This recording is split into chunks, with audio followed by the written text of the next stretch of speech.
Okay guys, so andito naman po ulit tayo sa lupa na sinabi kong perentahan ko. Gagawin natin parking.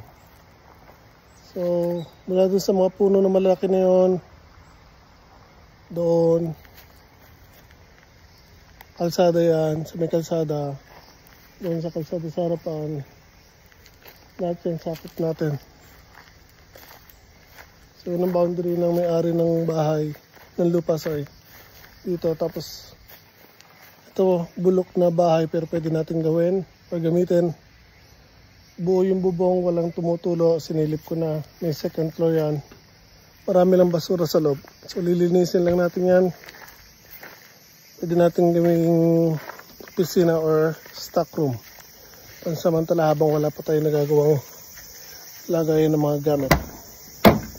So uwi na ako guys, pinakita ko na sa inyo guys yung lupa again. Tatabasan ko yan next week. So maraming sasakyan tayo may paparada dito.